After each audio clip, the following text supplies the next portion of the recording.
คักแต่ว่ารวดเร็วอีดีรอพี่น้องเอ้ยเทพื้นเรียบร้อยแล้วเนาะเทพื้นเทคานก็บัดนี้พี่น้องเอ้ยไว้ที่บ้านนี่คือแบบคือมีทหารยามถ้าเห็นเลยเพื่อมือก็เงินแล้วนั่นอยู่มาอ๋อแบบว่าทางเมืองพัชมาก็ได้ดูแลความปลอดภัยอ๋อถึงพ่อมาแชนขับรถมาทางรถอะไรแปลกแค่มื้อนี้ว่ะเจ้าส่งมาตอนเช้าเองหลายแล้วอ๋ออันนี้เริ่มบางแล้วบ่น่ะเริ่มบางแล้วตอนเพิ่นขึ้นมาแล้วนู้นความหลายมาแชนจนถามว่าเอ้าเพิ่นเฮ็ดหยังวะเข้าไปได้อยู่บ่นี่วะจะได้เพิ่นเมื่อนี้เอาอีกแล้วเก่งตึงอีกแล้วช่วงแรงเนาะวัดไปแสดงความเสียใจนำบอกวัดอ๋อเพิ่นเป็นลูกของไผก็อันนั้นหลานเป็นหลานบ่ของสั่งเวียงเด้อ๋อสร้างเวียงลูกสร้างเวียงบ่ลูกสาวที่ว่าเพิ่นเมื่อนั้นน่ะเด้เนาะมื้ออันที่ว่าเพิ่นมาส่งบอกส่งหยังแหละเพิ่นพากันเมื่อเลยพี่น้องที่ว่าบ่แซ่นว่าเพิ่นเมื่อเวียกล้วนน่ะนะเพราะว่ามื้อนั้นน่ะเพิ่นทางได้ยินอยู่เพิ่นโทรมาว่าให้พาไปหาหมอแน่ว่าซั่นน่ะเพิ่นเดี๋ยวมันสิเช้าเย็นพี่น้องเนาะเบิ่งก่อนนี่ซื้อมาอยู่ของข่อยกะตัวนี้เป็นโคกบ่โคกตัวนี้สบายดีเด้อบ่จอยเลยของบองยานะเย็นอยู่ได้ของข่อยแต่ของข่อยบ่ได้มีน้ำแข็ง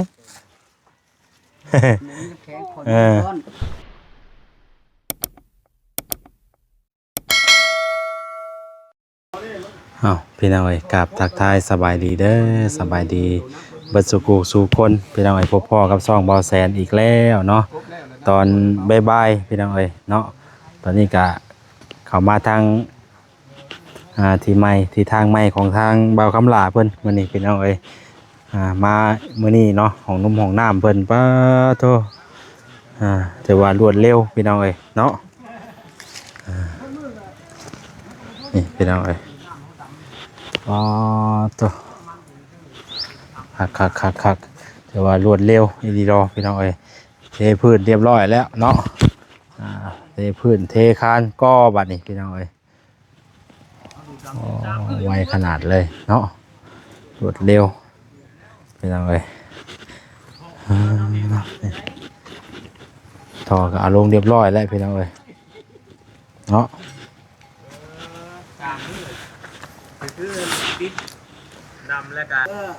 สบายดีเด้อพี่น้องเด้อสบายดีบ่ได้มา2 มื้อพี่น้องเอ้ยเนาะเพิ่นเอาทออย่างลงเรียบร้อยหญ้าตองเป็นเบิดเลยพี่น้องเอ้ยเนาะ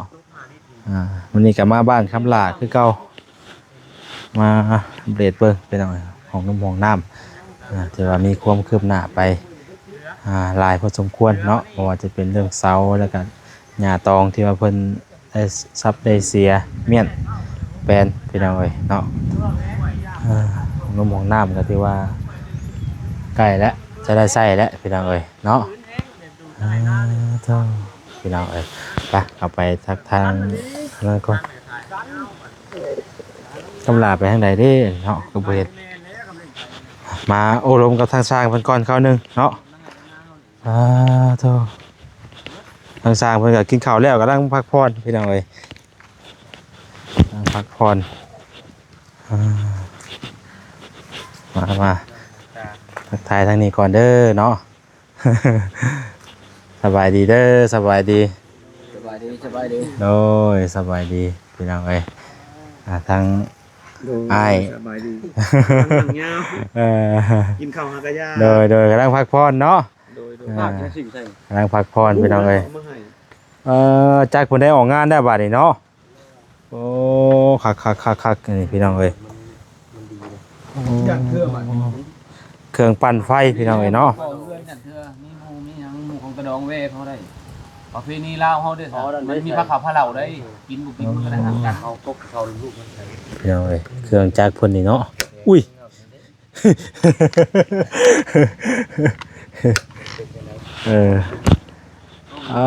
เป็นจังได๋น้องยังก่อนี่น้องถือทองเนาะเอ้ยจนลืมพี่น้องเอ้ยเนาะน้องถือทองใจดีอยู่บ่เนาะเครื่องปั่นไฟแฮงอยู่เนาะพี่น้องเอ้ยแต่ว่าใช้ได้ดีอยู่เนาะ กับ เอ้าย าที่ ตัวหลังท้องตึงหลังตายย่านเนาะ พี่เพิ่นเว้าดีๆพี่น้องเอ้ย ต้นหยังวะ บ่อันอยู่ในบ้านนี่เพิ่นเฮ็ดหยังเพิ่นเฮ็ดหยังก่อนอยู่ในบ้านนี่คือแบบคือมีอันทหารยาม เอานี่หัวใส่ขวดนั่นนี่ ถ้าเห็นเลย เพื่อมือกองเงินแล้ว นั่นอยู่ ของ มาก ระดองแว่นี่ อ๋อแบบว่าทางเมืองเพิ่นสิมา อันได้จะเห็นได้ ก็เลยดูแลความปลอดภัยอ๋อจังพอว่าแสนขับรถมานำทางรถเอาเลยแปลกแท้มื้อนี้ว่ะ เจ้าส่งมาตอนเช้าเองหลายแล้ว อ๋ออันนี้เริ่มบางแล้วบ่น่ะ เริ่มบางแล้ว ปอ ต้นเพิ่นขึ้นมาแล้วนู้นดอกกำลาย ว่าแสนจนถามว่าเอ้าเพิ่นเฮ็ดหยังวะ เข้าไปได้อยู่บ่นี่วะ เจ้านี่เพิ่นเมื่อนี้เอาอีกแล้วนี่เก่งตึงอีกแล้ว ช่วงแรงเนาะ ส่งแรง เพิ่นแหละเพิ่นดูแลความปลอดภัยพี่น้องเอ้ยเนาะเข้ามารถมีแต่ทหารบัดนี่เอาว่ะ ทหารตำรวจ อื วัน ม เฮามาเต็มทางเลย10เมตร จังพอเพราะว่าแต่เก่าเขาเข้ามาแต่เก่าก็บ่ได้มีหยังเนาะอันนี้มื้อนี้ก็ถือว่าเป็นแปลกอยู่นะ เออ คนในหมู่ แล้วก็ทางผู้รักผู้ใหญ่เพิ่นสิมาเยี่ยมมายามเนาะ ประธานเด้มา เอ ไป อ สิเปิดน้ำใส่หรือว่าเปิดน้ำใส่คือประธานหรือว่า โอ้ ได้มาตรฐานบ่ โอ้ มาตรวจตัวแม่น อ่าเปิดโครงการคือประธานมาตรฐานเพิ่นก็บ่ แล้วก็เพิ่นมาเวียกของทางเพิ่นเนาะอ่า โอ้บ่กดข้างในมันก็มันหักกระถ่วงอยู่แล้วปานนั้น มาเราเพิ่นกวดเบิ่ง เขาบ่ถ่วงแล้ว เอาเบิ่งน้ำแห้งท่วมแท้เลยแล้วบันดง ตัวนี้บ่ทางตัวนี้บ่กวดตัวนี้บ่ ชลประทานตัวนี้แหละ ยังเพิ่นยังบ่ได้มาเบิ่งบ่ มันกำลังมามื้อนี้ โอ้แล้วจักปีแล้วเพิ่นเฮ็ดนี่ 7กว่าปีแล้ว10กว่าปีแล้ว โอ้ บ้านยังบ่ได้ที่อยู่บ้านหน่วยผู้คือหน่วยผู้เด้ภาคนึงคือผู้ภาคนี้ผู้ถมเลย โอ้ ส่วนนี้เลยหลักกิโลหนึงมันความหนาของมัน อ๋อ ความหนาของเขื่อน 1,000 เมตรความหนาของเขื่อน อ๋อคักแล้วจะเป็นอะไร เขื่อนนี่เขื่อนตัวนี้แต่งก็ท่วมหมดแล้วเขาเอาซิโนหมดแล้วนำบ่เหลือแล้วบ่เข้าซิโนเพราะว่าส่วนน้อย จังเบิ่งนํกันพี่น้องเอ้ยเฮ็ดจักมื้อแล้วนี่อ้าย หาคุณวันนี้ 2 มื้อบ่2 มื้อเฮ็ดจักคน3บ่ ทีมงานคือเก่า เอาก็ว่าเวียงเบาอันนั้นเพิ่นกลับได้บ่ เพิ่นไปเวียกเด้ไปธุระเพิ่นบ่บด อ๋อ ไปแสดงความเสียใจนำบ่บด อ๋อเพิ่นเป็นลูกของไผก็อันนั้นน่ะ หลาน เป็นหลานบ่ ลูกของสั่งเวียงเด้ อ๋อสร้างเวียงลูกสร้างเวียงน่ะบ่ สั่งเวียงลูกสาว ที่ว่าเพิ่นเมื่อมื้อนั้นน่ะเด้เนาะ แม่น มื้ออันที่ว่าเพิ่นมาส่งบอกส่งหยังแหละเพิ่นพากันเมื่อเลยพี่น้องที่ว่าบ่แซ่นว่าเพิ่นเมื่อเวียกล้วนน่ะนะ มาซื้อนั่น เพราะว่ามื้อนั้นน่ะเพิ่นทางได้ยินอยู่เพิ่นโทรมาว่าให้พาไปหาหมอแน่ว่าซั่นน่ะเพิ่นเป็นปอดนี่แหละเนาะปอดขึ้นพี่น้องเล็กน้อยอะนะจังไดก็เสียใจนํเพิ่นพี่น้องเนาะที่ว่าสูญเสียทั้งลูกไปเนาะหลานบ่ หลาน หลานลูกสร้างเวียง ลูกสาว ลูกสร้างเวียงพี่น้องเสียใจนํเพิ่นโอ้ยเนาะมันขึ้นแห้งก็คือว่าอะไรเนาะเพิ่นก็ไปหาหมุนหาหมออยู่เนาะ ไปเฮาสวนกับเก่า คนใหญ่เถอะลูก เป็นปอด 2 ปี ไป เด็ก2 ปีก็บ่ใหญ่แล้วพอดีเป็นตะแพง บ่ได้เพิ่นก็ยังบ่ทันได้มาเนาะเพิ่นก็เนาะเวลาได้เวียกได้งานเพิ่นพุ่นแหละอย่าทางสร้างเพิ่นมาเฮ็ดของนุ่มของน้ำให้เวียกอยู่พี่บัดนี้เป็นจังได๋ไฟฟ้าอันเครื่องไฟนี่ ใส่ได้ดี ใส่ดีบ่เท่าไรนี่ไง 12,500 ว้าตัวยอมแล้วจ้ะ ก็นะ12,500เครื่องปั่นไฟพี่น้องเอ้ย มันขี่บ่ได้มันจะมันกินน้ำเฮาได้ คิดว่าจะมากินเฮาติเออ เฮาได้กินน้ำมันมันกินน้ำ เฮาก็ได้ใช้งานอันเฮ็ดเวียกกันเด้ กินน้ำมัน เออก็บ่ได้เปลืองปานใดบ่น้ำมันใช้น้ำมันนี่เฮาบ่น้ำมันนั่นมันเบนซินใช้น้ำมันเบนซินพี่น้องเอ้ยก็ถือว่าใช้งานสะดวกสบายเพราะว่าเวลาเฮาไปตามไปซิได้เนาะมันมองมันบ่มีไฟฟ้าก็ยากได้พี่น้องเอ้ยเนาะ บางหน้าเวียกเฮามันต้องได้ใช้ไฟสินะเฮาก็จำเป็นเนาะ มาใส่ผ้าเทียง ผู้เสิร์ฟนี่แน่ ใส่ทางผู้เสิร์ฟแล้วก็ เพราะว่า บ่ทันได้ซื้อเลย บางเวียกบางงานเฮาต้องได้ใช้ไฟฟ้า ซื้อที่พุ่นเลยบ่ทันซื้อเลย อืม มือก็ได้ซื้อใส่แล้วนี่ อืมคำลามาได้บ่ยังบ่ มันมา ยังบ่ได้มา ก็จะ จะมาข้อ โอ้ ว่า โห โอ้เพิ่นแบบบ่ข้อบ่ โอ้คอยนอนถ่ายกินจนตื่นนี่หมู่ว่า โอ้เนาะว่าเพื่อขึ้นมาจักเหยเนาะจะว่าเพื่อขึ้นมาจักว่าอืม ครับเป็นข้อว่านี่ ธรรมดาไล่สั่งเด้มาบาดนี้เนาะโธ่น้ำคุงน้ำแข็งได้แป๊บสอบแป๊บซี่มาอีกบ่น่ะโธ่พี่น้องเอ้ยธรรมดาสบายดีธรรมดาโดย โอ้แต่มาฮอดปกติหมด ได้น้ำแดงก็น้ำโคกมาบ่อน่ะ โอ้ยดอยถาม โธ่ปากก็ดีเนาะ เมาผู้เดียวเลยว่ากวดนึง ปากก็ซื้อมาอยู่พี่น้องเนาะเอาให้อยู่บ่นี่มาชนกันได้เด้นี่เอาให้อยู่บ่วะ บวกรถ เอาบวกว่าสมทบกันบ่สมทบกันบ่เอาเดี๋ยวมันสิเช้าเย็นพี่น้องเนาะเบิ่งก่อนนี่ซื้อมาอยู่ของข่อยกะ ตัวนี้เป็นโคกบ่า โคกตัวนี้สบายดีเด้อว่าจอยเลย ของบองยานะ เย็นอยู่ได้ของข่อยแต่ของข่อยบ่ได้มีน้ำแข็ง แข็งคน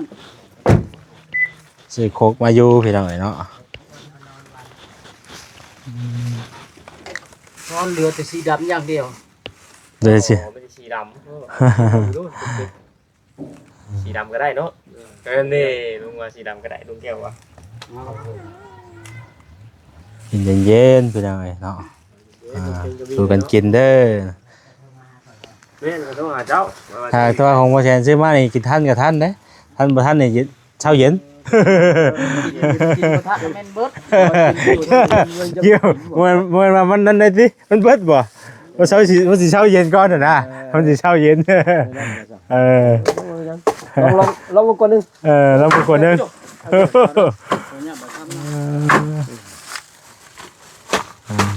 นี่ข้าวแล้วบ่นี่คำละ โดย แล้วยังได้กินบ่นี่ กินก้อยปลานิ่ม กินก้อยปลานิ่นอ๋อกินก้อยปลานิ่นเนาะ โดย แซ่บขนาดเลย บ่เทพ ไปข้าวติ้มนึง เบิดข้าวติ๊บนึงแต่บ่แซ่บยังบ่คักปานใดลูกเมียพูด อ้าวรอด ตอนมูกินเพิ่นไม่ได้กินแน่ ก็เลยบ่แซ่บ เพิ่นก็ได้แล้วพอลูกอ่อนเนี่ย พอลูกมีลูกมันก็เป็นในนี่แหละเห็นว่าเนาะใหญ่สบายคือคนบ่มีลูกหน่อยเนาะ เพราะเราจะมันใหญ่ เอาใหญ่มันใหญ่ทำพอสร้างครับ กินว่านี่ครับอันนั้นใช่แน่ เดี๋ยวบอกกันล่ะมันใหญ่ทำพอสร้างจะสบายแล้วสิสร้างทางปล่อยไปเนาะญาติแต่บ่มีเงินต้องหาเงินแต่งนี่ไว้เนาะชายแถวเนาะ ครับตัวนี้เพราะ ไว้นี่ไม่ได้ ไม่ได้อยู่วะ โบกนึงสมโบกนึงไปเลยหน้าแดงขึ้นเลยไว้ แช่อยู่บ่เนาะลองเบิ่งเนาะ มันทอง มาบวกอีกบ่ มาบวก ได้หลายขวดอยู่ได้ 4 ขวด เดี๋ยวก็ได้แม็กโอ้เอาตัวเด่นบ่ตัวดำนี่ตัวดำมันคมบ่ ไม่แซ่บ ตัวนี้มันหวานอยู่บ่หวานบ่คก เออ lúc xe mà mà cực mấy anh nó téo เย็บ เดี๋ยวเพิ่นเลยนะ เฮ็ด โอ้ตามข่าวหมอนั่นติดกูเจ้าเตียง นี่มากระทุนนะ ว่าถึงรวมมาแล้วเนาะ ย่านนี้กันได้เว้ยเนาะ ลอง บ่เก่งบ่ได้ ลองเบิ่ง มันหยอกซื่อ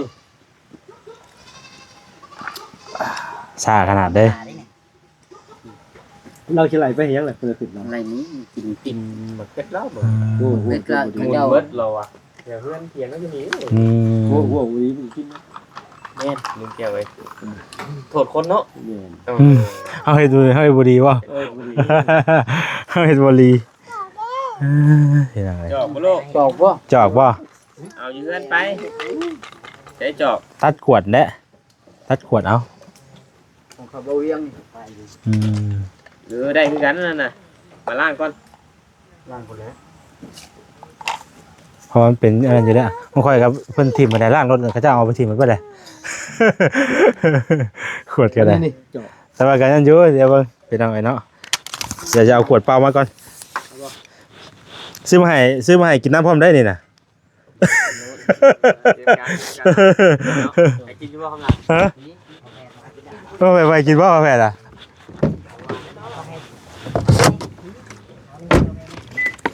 เบิดได้เกิดแต่ว่าว่าจ่อยดิ โอ้จ่อยเลย พอแฟนพอเห็นพอแฟนกินพอไปกินแล้ว ลุงแก้วจัดให้เบิ่งว่า ยัดนายนะแม่ จัดแล้วจะจังว่า ดูได้เขาจะตัด อันก็นี่กินข้าวแซ่บนอนหลับก็ลง กินหวานกิน ลองอย่างล่ำ กินแฮตู้แสนเลย ฮะ กินแฮตู้แสนเลย เฮ้ยสิ บอกได้ตอนนี้เลย ไทยอุ้ย กินให้ลิ้นเมาจะ ยอมแล้วตัวนี้เด้อ เองบ่บ่เซน หึ อยากกินให้ลิ้นเอาเดี๋ยวเมาให้ลิ้นเอง ใช้อันมีบ่คำล่ะ มา คมมิดบ่จ้อยในถุงเจ้าข่อยจื้ออยู่แล้ว ปลาจอย พวกมีดพวกพาออกไปบ่นำบ่เห็นบ่ทหารเห็นบ่ เห็นแล้ว เต็มทางอยู่ บ่ได้แจ้งโทรหา เปิดเมื่อคนเทื่อได้ก็บ่จ่อยบาด เรียบร้อยจอย แล้วเพราะว่ารถอันนั้นมึงแล้ว เมื่อไรบ่อ๋อเจ้าไปบ่เจ้าไปเบี้ย ผ่านนี่ได้เขากำลังมึง เจ้าไปขี่รถไฟนี่เขาจะเอาออกได้นี่ว่าคำยังเอาไปถิ่มอยู่เวียงจันทน์อยู่วังเวียงผู้มีขี้เมียงเพิ่นได้มีขี้เอาไปถิ่มอยู่บ้างเอามีดไว้อันว่าตัดอันไว้แล้วปล่อยเขาไปกลัวกระเป๋ารถเอาออกไว้มาดูเอ้ยว่ะ กินเลยบ่ครับ ฮะถิ่มอยู่วังเวียงผู้เอาไปถิ่มไกลโพดว่ะ ภูเขากล้วยก่อน เนาะว่ะ ไปมั้งนะ ว่าหาบ่เป็นหยังเฮามวนว่าเฮานั่นเด้แต่ว่าเขาก็เก็บออกได้ เก็บเอาไว้ แต่ว่าเขาก็ต้องเอาออกได้มันก็ความปลอดภัยเนาะแต่เฮาก็บ่ได้เฮ็ดหยังดอกแต่ว่าเขาก็เอาออกไว้ ซ้ำนี่ก็แทงก็ตายแล้วเขาก็ มิกปากกานี่เขาแดนผ่านนั้นปุ๊บกลับไปนี่เห็นแล้วเลยว่ะแน่นอนถือว่าเครื่องกวดเลยดิว่าข่อยสิกินโคกข่อยอยากโคกแล้วข่อยอยากซื้อโคกมาเดี๋ยวนี้นะ นี่ว่า กลัวแท้ครับหลาวบ่ได้เห็นกัน2มื้อแล้วครับหลาวเนาะบ่ใส่น้ำแข็งก็ได้แล้วบ่เนาะ บุคักเลยบุใส่ มันจังบ่ใส่แห้งเนาะ บุใส่ เนาะเอาเบิ่ง บุใส่น้ำแข็งมันสาให้ มันใส่แห้งเพิ่นบ่ใส่น้ำแข็งมันใส่หน่อยบ่ สาหน่อยคนหยินดิ ถึงจะได้พอทางเวียกงานซุมื้อนี่ได้เวียกงานซุมื้อนี่แทงไหนแน่ แล้วพอหยิน เรื่อยๆป่ะเรื่อยๆเนาะใช่พอตารางป่ะ นี่บ่แซ่ ฮะ ข่อยก็จ่อตั้งยากเถาะฮะ โอ้ เจ้า ตลาดอยู่ มันคือเต็มมันคือแข็งเลย ข่อยทุบให้ สมชื่อว่าน้ำแข็งดีๆเนาะ น้ำแข็งเนาะ เห็นมันอ่อนดิ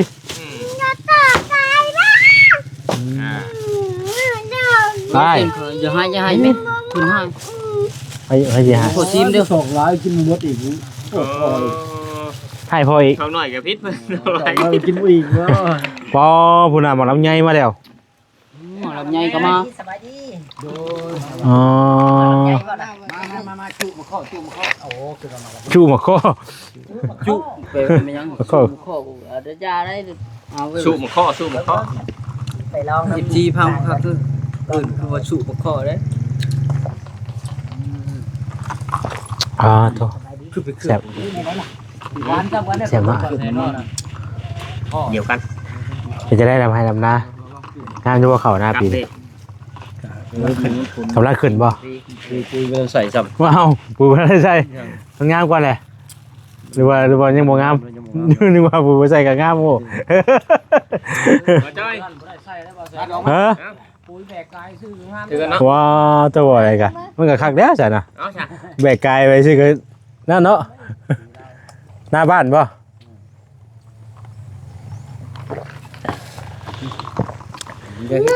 ทางนั้นมันค่ายอะไรที่มาข้อพี่น้องเอ้ย บดเย็นน้อยนึงนอดพบเห็ดชิม ผสมเด้บ่ให้น้องแม็กเป็นยังบ้านนี่ผสมก็ ผสม บ่เมาเว้ย เมาดิ ช่างเฮ็ดแท้ เอาสูตรได้เอานมครกปูนผสมกับนมเป็นกะ แต่ว่ามันจะหอมได้น้ำอีกเนาะ มันหอม น้ำแดงมันจะหอม ชิมเลย อ๋อไหนชิมไปลูก มาถอกให้กินบ่ เอาไว้ได้เจ้านี่ขวด ถือไว้ ถือไว้เลยขวดนี่ยึดเลย พี่เดี๋ยวจะให้ยายมา อย่าใช้ขวดขึ้นอีกว่านี่ ให้เท่าคืนบาทเลย ให้เดี๋ยวขึ้นให้คือเก่าได้คำหลาย มันโทษกันนี่ นักอยู่บ่ ต้องให้คือต้องให้คือต้องให้คือเก่าได้ ตัวแพทย์เอาคุณเอาตัวนั้นมาก่อนนี่ ได้ดีวะ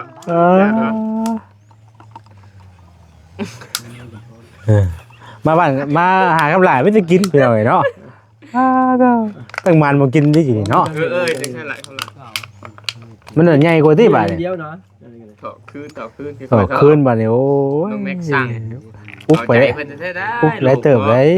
เผื่อเพิ่นสิใหญ่ แต่จะคืนเครื่องแล้วว่าเครื่องแล้วว่า ใจเพิ่นก่อน ทำได้บ่ โอเคแล้วครับ พอแล้ววะ เฮ้ยยังแดงอยู่แล้ววะขึ้นนักไปได้เติบไปดิ เพราะว่าลูก ไอ้เคเต้แม็ก เพราะว่านี่กินเบิด เพราะว่า กินมัดบัดเอ็ด ปึ๊กกระทงก็แตกแล้ว สั่งพอกินเบิดบาดพอกินว่าจะสร้างอีกนะ คือเป็นสีหมื่นเนาะเช็ดอ๋อหมอจีเกือบคา มากินกะลิ้วแหละลิ้ว เสร็จคือมาง่ายเด้อกินนี่ ฮะ เจ้าคือมาง่ายเด้อเจ้า จากแล้ว รวยมาเนาะ มันได้ยินเสียงบืนป่ะ แม่น จูได้นี่จูได้นี่ สิไปขุดดินใช่ไหมก่อน เป็นได้ไรวะพ่อแม่ กดได้ใส่ ผมได้พระ คน แล้ว มือดินแค่นี้มัน จะได้บ่จ้อย มันแห้งบานมันนั่นมันยัง ส่วนหมกข้อนะเอากินก่อนเป็น พอเห็นหมกข้อมันเป็นกระสอบเว้ยคุณได้สิเบิด จู ง่าย ได้เปลี่ยนสูตรเฮ็ดได้มันจู อ๋อ จูได้เก่าเลยเฮ็ดจ เอามานี่ขอโทษมา อย่าชน มาใครช่างเฮ้พอ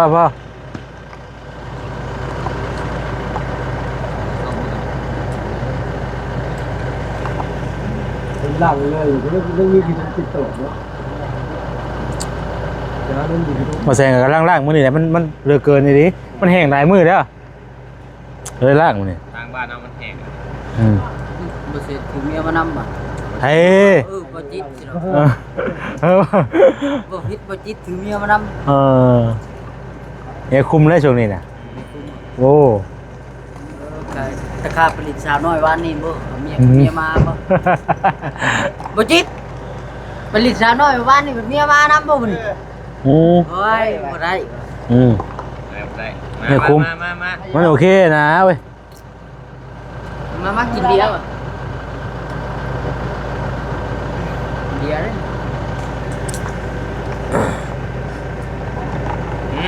เดี๋ยว ชนแก้ว ต้นบ่ เฮ้ยไรโอ้ย จอกครับ ชนอีกกินอยู่ดิ มีขวดเนาะขวด จะลองยังไงเนาะ จะลองของน้ำเอ้า เดี๋ยวน่าจะได้ว่าง่วงจะขึ้นนะฮะง่วงจะเข่าก่อนเลย มันสิโก้ให้แล้ว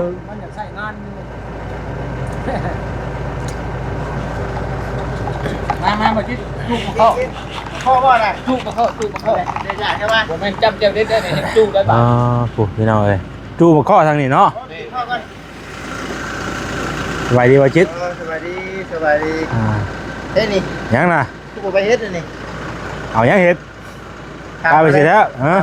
บอกยังไม่ได้ถามเลยเอาเข่าไปสิตายไปก่อน ประมาณ2ไปประมาณ2ไปฮอด3ไป2,000บวกครับตัวรุ่นก้อนน่ะกับ3,000ได้ผู้ดีเป็น5,000เอารุ่นก้อนน่ะเด้ มันเป็นยางนี่เนาะมันบ่มันเป็นเครื่องนี้บ่ฮะ เอากระยางให้กันแล้วมันบริเตกเนาะมันบริเตกมันหันมันรุดบอกมันรุดพอกมันเล่าเฉยๆนะมันเล่าเฉย สัก 2,000ตัวนั้นอีกบวกอีก 5,000 5,000 มันชาชมเลย จะสะหลายเนาะเห็นว่าก็ได้ เอามันบ่มีเงินไปเฮ็ดนี่แล้ว ยิ้มไว้อ่ะ โอ้ไปภูมิใจอยู่เนาะภูมิใจอยู่เดี๋ยวนี้ ใช่ไหมยิ้มกัน ภูมิใจอยู่จักได๋แต่ว่าสิเป็นครั้งสุดท้ายบ่จักทำงานนี่ มาไว้จังหวะแท้ อยู่เนาะจะไปเฮือนได้จะไปเฮือนว่ะอายุใช่เนาะ จะไปเฮือนเอารถจักรมาบัดนี้ มีกล้องมานำกัน เข้าชื่อนะป้าตัวต้องมุกขอบใจสบายดี นี่บ่รถกินเลยวะ พิษแน่โอ้ยเขาอย่างก็ไม่ได้ยินนี่ ว่าจะว่าเป็ดเจ้านะ ฮะ ว่าจะว่า เบิดเลยนี่นะใช่ยังอยู่คอยยังถ่ายคลิปอยู่ หาจริงหน่อยก่อนนะ ดื่มไปหน่อยเนาะโอ้ยดื่มเอาอันแบตดื่มเอาอย่างมา กินน้ำกินน้ำนะ เฮ้ยน่ะอิ่มแล้วป่ะทางนี้อ๋อกินก่อน มันซอยน้ำบ่ทัน โอเคพี่น้องเนาะจากนั้นก็จะขอตัวจบคลิปก่อนบัดนี้ดันเวลากันยาวๆเลยโอ้ยเนาะเอาไม้ยืมไม้พอแพทย์พี่น้องเนาะข้าคือของไม้เจ้าเนาะ หักบ่ อุ้ยฮะสูง ไผอีกได้อฮะ อ่า ขึ้นแต่ไผได้ เวลาเห็นโจรเห็นโจรมาเนี่ยมันต้องยัดดึงนี่ออกมาเลย ไปแล้วนะ มาอืมเปรี้ยวแท้เนาะ เฮ็ดจุมาข้อ จุบกข้อซอยจุ โอ้เมื่อวานนี้กินเบียร์เขาจน นั่นแหละนั่นน่ะ มือใหม่เนี่ยมือใหม่ละตำเมา เออตามประกาศมันด้วยเนาะ เกือบกล้องมาตัว อื พ่อ ม มาอะไรกันนางเลิศ มาอะไรกันนั่งเราได้ใส่เราได้อังเป่าขาดเด้อ เป้า ปอกินหลายในแท้นี่ ยังว่าจะซ่อมเขาได้ กินหลายในแท้ เพื่อนอะไร ตะกี้นะอื่นได้มาข้อแข่งกันได้ตะกี้ได้ เราเป็นกระชอบเลยว่านี่